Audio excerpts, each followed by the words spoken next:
बिस्मिल्लाहिर्रहमानिर्रहीम। अस्सलाम वालेकुम मेंबर्स व्यूअर्स, होप सब खैर खैरियत से होंगे। आज की वीडियो में जी डिस्कस कर लेते हैं। एक तो मार्केट परफॉर्मेंस, पॉजिटिव क्लोजिंग आई 218 पॉइंट्स की।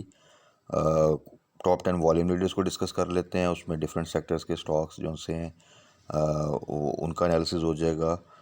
प्लस एक सेक्टर मैंने अपनी कुछ वीडियो में ज़िक्र किया था कि हम फोकस करेंगे जब ये 30 सितंबर की क्लोजिंग करीब थी और उसके बाद जब क्लोजिंग हो गई, वो शुगर सेक्टर। बिकॉज़ कि ये उसकी एनुअल क्लोजिंग होती है और साइड आइटम्स हैं ज़्यादातर, और बड़ा अच्छा गेन जो उनसे और वर्टिकल मूवमेंट जो से सम टाइम आपको इनमें मिल जाती है। तो उनके कुछ स्टॉक्स को हम आने वाले दिनों में डिस्कस करेंगे। इनफैक्ट कल एक वीडियो जो सी है, क्योंकि हॉलीडे आ गई है कल आई थिंक, तो वफाक की तरफ से है, तो मेरा ख्याल है कि स्टॉक मार्केट भी बंद होगी। तो कल एक वीडियो में हम कुछ शुगर सेक्टर के स्टॉक्स को डिस्कस कर लेंगे और उसमें बहुत अच्छा प्रॉफिट हमें जो है वो मिल सकता है, क्योंकि उनकी मूवमेंट, जैसा कि मैंने कहा कि साइड आइटम है, बड़ी वर्टिकल मूवमेंट होती है। बस उसमें थोड़ा सा आपको वेट करना पड़ता है और ये टाइम है जो कि 1-2 महीने जहाँ पे उनके मैक्सिमम रिज़ल्ट आ जाते हैं दिसंबर तक। तो एक अच्छा चांस मिल सकता है और उसको हम कल इंशाल्लाह डिस्कस कर लेंगे। तो बाकी आज के लिए मार्केट देखें, 218 की क्लोजिंग दी पॉजिटिव। आप सबको ही पता है अब जो सिनेरियो इस वक्त है इकोनॉमिक साइड पे, तो अच्छी खबरें हैं। एमबीएस भी आ रहे हैं और उसमें मज़ीद जो है आपको पता है इन्वेस्टमेंट, और फिर उसके अलावा आपका ऑयल जो है आपको डेफर्ड पेमेंट पे, उसके अलावा चाइना की तरफ से भी जो है उनका लोन है वो आई थिंक जो है वो रोल ओवर करने का इंडिकेशन आ गया है। तो ये तमाम चीज़ें इकोनॉमिक साइड पे ठीक हैं। पॉलिटिकल साइड पे अगेन लॉन्ग मार्च स्टार्ट होगा परसों से आई थिंक, और उसके बाद फिर क्या सिनेरियो बनता है और क्या न्यूज़ आती हैं वो, तो जब वो सिचुएशन आएगी तो तभी देखा जाएगा। और उसी सिचुएशन की वजह से आप देखें तो वॉल्यूम जो से कम है मार्केट में। थोड़ा सा डेफिनेटली उस चीज़ का प्रेशर है कि आने वाले दिनों में फर्दर फिर अगेन कोई जो है वो प्रॉब्लम ना आ जाए, कोई ऐसी न्यूज़ ना आ जाए जो कि नेगेटिवली इम्पेक्ट करे। और डेफिनेटली जब तक ये चीज़ें सेटल नहीं होती, हम सबको पता है कि ये स्टेबिलिटी नहीं आ सकती, और नो बडी नोज़ के आने वाले दिनों में क्या सिचुएशन होगी, क्या इलेक्शन कॉल हो जाएंगे नहीं होंगे। तो फिर ये जो लॉन्ग मार्च होगा, तो ये लॉन्ग मार्च आगे किस तरह का रुख इख्तियार करेगा, या आगे जाके धरना होगा, किसी किस्म का वायलेंस तो नहीं होगा। ये जो एक पीछे एक इवेंट हुआ था इंसिडेंट फायरिंग का, खुदा न खास्ता इस तरह का कोई इवेंट दोबारा हो जाता है तो वो तो फिर काफ़ी ज़्यादा सिचुएशन ख़राब हो सकती है। तो लेट्स सी, उन्हीं तमाम चीज़ों से बचने के लिए हमारी जो स्ट्रेटजी है वो यही होनी चाहिए कि स्टॉप लॉस ज़रूर लगाएं, हाई साइड पे बाय ना करें, लो साइड पे बाय करें, जहाँ थोड़ा प्रॉफिट मिलता है वहाँ पे प्रॉफिट टेकिंग करें, या ट्रेलिंग स्टॉप लॉस के साथ होल्ड करें। तो यही आपके लिए जो है फिर वो एक अच्छी स्ट्रेटजी रहेगी। या बिल्कुल लो साइड पे चीज़ों को बाय करें और उसको फिर आप वेट करें, कोई अगले 6 माह साल के लिए लॉन्ग टर्म स्टॉक्स जो से हैं वो लें, उनमें इन्वेस्टमेंट करें, तो तब भी आपको अच्छा फ़ायदा होगा, जो पे आउट भी देंगे, कैपिटल गेन भी मिल जाएगा। तो अब थोड़ा सा डिस्कस कर लेते हैं टॉप 10 वॉल्यूम लीडर्स को आज, कि उनमें कौन सा स्टॉक कहाँ पे इस वक्त है, उसमें क्या स्ट्रेटजी होनी चाहिए। तो उसमें सबसे पहले अगर आप देखें तो आज एफएफएल फौजी फूड, बड़े अरसे से अगर आप देखें तो ये तकरीबन 7 से नीचे ही ट्रेड कर रहा था। इवन फिर इसने 6 भी ब्रेक कर दिया, नीचे आ गया। कंपनी कंटिन्यूसली लॉस शो कराती है अपने क्वार्टर रिजल्ट्स में, लेकिन उसमें इम्प्रूवमेंट है। आप सबको पता है, एक न्यूज़ आती है कि चाइनीज़ एक है वो इन्वेस्टमेंट के लिए इसमें जो है इंटरेस्टेड है, एक्विजिशन के लिए इंटरेस्टेड है। ये न्यूज़ काफ़ी अरसे से चल रही है। जब भी ये न्यूज़ आती है उसमें एक मूवमेंट एक बन जाती है फॉर द टाइम बिंग। तो आज भी अगर आप देखें तो इसमें एकदम वो न्यूज़ दोबारा सर्कुलेट की, जो कि एक्चुअल में तो खैर काफ़ी अरसे से पुरानी न्यूज़ है। ये ऐसी ही न्यूज़ है जिस तरह कराची इलेक्ट्रिक की अगर आप देखें तो शंघाई इलेक्ट्रिक की वो जो सी है वो हमेशा एक न्यूज़ आ जाती है काफ़ी अरसे के बाद।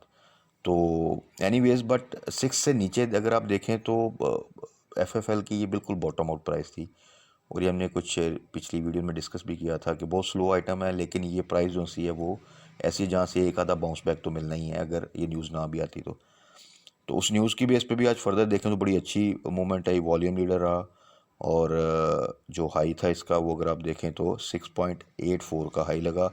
लो जो सा था वो अगर आप देखें इस वक्त तो वो 5.85 यानी तकरीबन ₹1 का अगर आप लो से हाई की तरफ जाएं तो इसने जो सा आज मूवमेंट दी। तो जिन दोस्तों ने तो 6 से नीचे बाई किया हुआ था मेरा ख्याल है कि वो एक बेहतर पोजीशन में इस वक्त।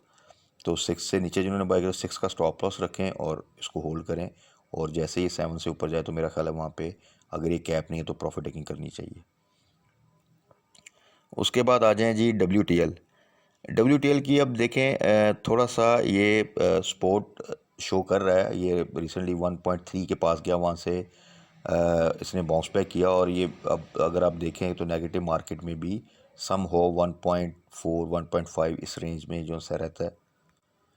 तो नेस्डैक की जो न्यूज़ आई थी उसी से रिलेटेड अगर कोई पॉजिटिव डेवलपमेंट आगे फर्दर आती है तो उस पर एक रैली फिर इसमें बन सकती है, एक मोमेंट फिर बन सकती है।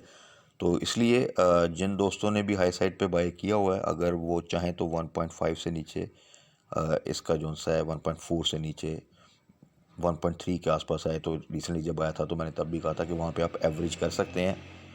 तो उसमें ये है कि जैसे ही ये 2 क्रॉस करेगा तो आपकी अच्छी एवरेज की वजह से आपको अच्छा प्रॉफिट मिल जाएगा। उसके बाद आ जाएं जी सिनर्जी हम काफ़ी दफ़ा डिस्कस कर चुके हैं। 5 से नीचे जो सा वो इसकी बिल्कुल लो प्राइस है, वहाँ से ये इसका समझ लें कि बॉटम आउट यहाँ पे हो जाता है। और 6 का टारगेट रख के अगर आप ₹1 का टारगेट रखते हैं तो वहाँ पे आप इसमें अगर छोटे स्टॉक्स में बाय करना चाहते हैं या एवरेज करना चाहते हैं तो कर सकते हैं। टारगेट 6 का ही होना चाहिए कि जैसे ही वहाँ पे जाए वहाँ पे आपने फिर अगर कैप नहीं है तो प्रॉफिट टेकिंग करनी है। उसके बाद आ जाएं जी हैस्कॉल की जो स्ट्रेटजी थी आप सबके सामने है। 8 का स्टॉप लॉस हमने सजेस्ट किया था उनके लिए जिन्होंने 6.5 6.6 या 6.5 से नीचे बाई किया हुआ था, क्योंकि ऑलरेडी अच्छा प्रॉफिट था। तो उन्हें अगर आज स्टॉप लॉस लगाया होगा तो वो हिट होने के बाद अब ये डिप पे है, तो इसको फर्दर अभी इसमें देखें मूवमेंट बनेगी। जो इसका भी रिज़ल्ट आएगा उससे तो एक्सपेक्टेशन इतनी खास कुछ नहीं। अगर कोई ये EPS दे रहे तो वेल एंड गुड, वहीं पे आप इसमें मूवमेंट देखेंगे। अदरवाइज़ अगर आप इसका रिज़ल्ट देखें तो उसमें तो लॉस है, लेकिन एक्चुअल जो इसके बाद एनुअल जनरल मीटिंग की अनाउंसमेंट आएगी और उसमें अगर इनकी ऑडिट रिपोर्ट में जो एक इशू आ रहा था जिसकी वजह से ये कंप्लाई नहीं कर रहे और अभी तक डिफ़ॉल्टर काउंटर में है, वो क्लियर होता है तो देन असल जो सी है वो न्यूज़ होगी जिसके ऊपर इसमें फर्दर मूवमेंट भी बन सकती है, इसके ब्राइट चांसेस हैं। बट अगेन आई थिंक कि जो इनिशियली एंट्री थी उसके लिहाज से अच्छा प्रॉफिट ऑलरेडी इसने दे दिया है। अब फर्दर डिप पे इसको आप दोबारा टारगेट कर सकते हैं, लेकिन हाई साइड पे नहीं, इसीलिए 8 का स्टॉप लॉस जो सा था वो रखा हुआ था।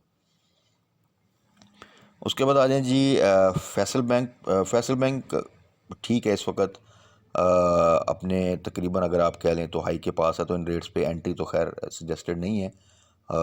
इसकी जो एक्चुअल प्राइस थी वो इस वक्त के सिनेरियो के हिसाब से, इसके रिजल्ट्स के हिसाब से अगर देखें तो वो 25 से नीचे है, तो वहाँ पर आप देख सकते हैं, और वो भी फॉर लॉन्ग टर्म। आप शॉर्ट टर्म में इसमें उस तरह का गेन नहीं मिल सकता। उसके बाद आ जाएं जी दीवान फ़रूख मोटर सट्टा स्टॉक। आप सबको पता ही होगा इसमें काफ़ी अरसे से ये 5-6 इस रेंज में रहा और फिर इसमें एक रैली बनी। उसकी न्यूज़ अभी आई है कि इनका किया के साथ जो सा है वो कुछ एग्रीमेंट हो चुका है। अब किया इस वक्त लकी मोटर्स के पास भी, अब आई डोंट नो कि कौन सी व्हीकल्स किस टाइप की व्हीकल्स का इनका एग्रीमेंट हुआ है और ये आगे न्यूज़ मटेरियलाइज होती या नहीं होती। तो इसने कैप लगाया मल्टीपल, अभी ये देखें तो इस वक्त लो साइड पे है। तो इस तरह के स्टॉक्स में देखें र्यूमर्स के ऊपर एक जो सी है मूवमेंट बनती है, और जब न्यूज़ आती है और उस न्यूज़ की अथेंटिसिटी का थोड़ा सा इशू होता है तो उसके बाद फिर इनमें रिवर्सल आ जाता है, तो रिस्की गेम। बट अगेन फिर वही बात है कि बिल्कुल जब प्राइस बॉटम आउट हो रही हो वहाँ पे बुरा शेयर भी आपको समटाइम अच्छी मूवमेंट दे जाता है। उसके बाद आ जाएं जी हम एक्स हो चुका है, और जिन दोस्तों ने भी वहाँ बाय किया हुआ था 6.5 से नीचे या 6.5 या इवन 7 के पास भी, तो वो इसको होल्ड करें। आई थिंक 20% बोनस भी आ जाएगा, और अनकरीब आप इसको दोबारा से देखेंगे कि ये अपनी तकरीबन 7 की प्राइस को भी जो सा दोबारा जो सा रीच कर लेगा। तो इन एनी केस अगर आप देखें तो उसमें फिर एक अच्छा प्रॉफिट आपको जो सा वो मिल जाएगा। उसके बाद आ जाएं जी पी आर एल की क्लोजिंग आज अगेन वही 7.19 17.19। तो अभी तो इसकी वही रेंज चल रही है जो हम डिस्कस करते हैं कि टारगेट इसका वही 20, इन 17 से नीचे आप एवरेज या बाय कर सकते हैं। और इंशाल्लाह ताला रिफाइनरी की तरफ से अच्छी न्यूज़ एक्सपेक्टेड है। तो उम्मीद है कि ये और अटक रिफाइनरी एक अच्छी रैली जो सी है बनाएंगे। उसके बाद आ जाए जी बैंक अल्फला। तो बैंक अल्फला की अगर आप 1 ईयर रेंज देखें तो तकरीबन 29 से 39 की रेंज बनती है।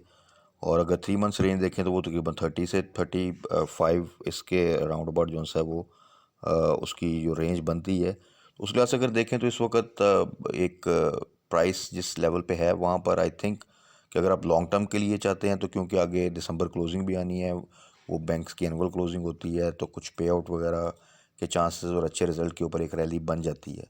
तो वहाँ पे अगर आप देखें तो इसको डिप पे आप 30 के आसपास जो सा वो बाय कर सकते हैं। और टारगेट यही है कि 38 to 40 की जो सी है आपको प्राइस वो मिल सकती है। उसके बाद आ जाए जी फाइनल फौजी सीमेंट FCCL। तो सीमेंट सेक्टर अगर आप ओवरऑल ही देखें तो काफ़ी प्रेशर में है। उसकी मल्टीपल रीज़न है, आपको पता होगा कि बजट के बाद प्लस ऊपर से जो डेवलपमेंट प्रोजेक्ट्स हैं वो बिल्कुल स्लो हैं। तो इस पूरे सिनेरियो में अगर आप देखें तो उनकी सेल्स भी कम है, उसमें भी डिक्लाइन है, ओवरऑल उनकी EPS भी इफेक्ट हो रही है। तो प्राइस में ऑलरेडी काफ़ी ज़्यादा जो से करेक्शन आ चुकी है और तकरीबन सारे ही सीमेंट सेक्टर के स्टॉक जो से हैं वो काफ़ी लो प्राइस पे हैं, सीमेंट भी और स्टील भी। तो अगर देखा जाए, अगर आप इन्वेस्टमेंट के लिहाज से देखें तो फौजी सीमेंट को अगर आप 14 के आसपास में से नीचे बाय करें तो बहुत सिक्योर प्राइस है। और जैसे ही आगे आने वाले दिनों में अगर एक्टिविटीज़ बेहतर होती हैं तो फिर आप सीमेंट सेक्टर में एक अच्छी मूवमेंट देख सकते हैं। तो ये वो प्राइस है जो कि इन्वेस्टमेंट के लिहाज से बेहतर है, but not in short term. आपको मीडियम टू लॉन्ग टर्म को जेन में रख के अगर आप इन्वेस्टमेंट करें तो कोई भी सीमेंट सेक्टर का स्टॉक, अच्छा स्टॉक, उसमें आप इन्वेस्टमेंट कर सकते हैं। तो ये तो थी जी आज की वीडियो जिसमें मैं थोड़ा सा डिस्कस किया। बाकी कल एक वीडियो मैं इंशाल्लाह अपलोड करूँगा जिसमें स्पेसिफ़िकली परसों के लिए क्या हमारी स्ट्रेटजी होनी चाहिए, और प्लस शुगर सेक्टर के स्टॉक्स को कुछ डिस्कस कर लेंगे कि कौन से स्टॉक्स हैं जिनमें अगर उनके रिज़ल्ट्स के हिसाब से देखा जाए और आने वाले दिनों में उनमें एक अच्छी मूवमेंट बन सकती है। और उनमें इस वक्त जो प्राइस है वो जिस प्राइस पे अवेलेबल हैं वो काफ़ी सिक्योर प्राइस है। तो थोड़ी सी इन्वेस्टमेंट अगर हम उधर डिवर्ट करें तो आई थिंक अगर उसमें एक वर्टिकल मूवमेंट मिल जाए तो बड़ा अच्छा गेन मिल सकता है। बाकी अगेन वही टेक्नोलॉजी सेक्टर ओवरऑल अच्छा परफॉर्म कर रहा है। इसके अलावा कुछ साइड आइटम्स भी अगर आप देखें तो उनमें अच्छी परफॉर्मेंस है। ओवरऑल अगर आप देखें तो मार्केट इज़ जस्ट वेटिंग के पॉलिटिकल साइड पे कुछ स्टेबिलिटी आए तो बड़ी अच्छी मूवमेंट मार्केट दे सकती है, क्योंकि इकोनॉमिक साइड पे हमें काफ़ी जगहों से अच्छा रिलीफ जो है वो मिल रहा है और अच्छी इन्वेस्टमेंट जो सी है वो आ सकती है।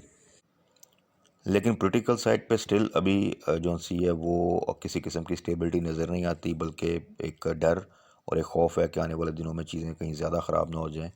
तो उसी फियर की वजह से थोड़ा सा कॉशियस अप्रोच के साथ और जो स्ट्रेटजी हम डिस्कस करते हैं कि हाई साइड पे बाय नहीं करना, लो साइड पे बाय करें, स्टॉप लॉस लगाएं, और लेवरेज पे तो बिल्कुल बाय नहीं करना। इन तमाम चीज़ों को अगर हम देखें तो फिर इंशाल्लाह ताला इस क्राइसिस को एक दफ़ा हम इसमें से बाहर निकल आएँ तो स्टॉक मार्केट जो कि काफ़ी अरसे से, काफ़ी सालों से एक जो इसमें मोमेंट एक्सपेक्टेड है जो लैग कर रही है ड्यू टू डिफरेंट रीजंस, तो स्टॉक मार्केट में पूरा पोटेंशियल है कि ये ना सिर्फ अपना जो प्रीवियस हाई था 54,000 का उसको ब्रीच करे, बल्कि 60,000 को भी क्रॉस कर सकती है। शर्त ये है कि आपको कम से कम एक पूरा साल आपको एक ऐसा मिले जिसमें आपकी पॉलिटिकल इकोनॉमिक स्टेबिलिटी रहे।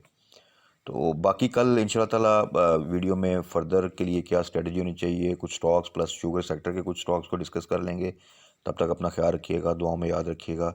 Stay blessed. अल्लाह हाफिज़।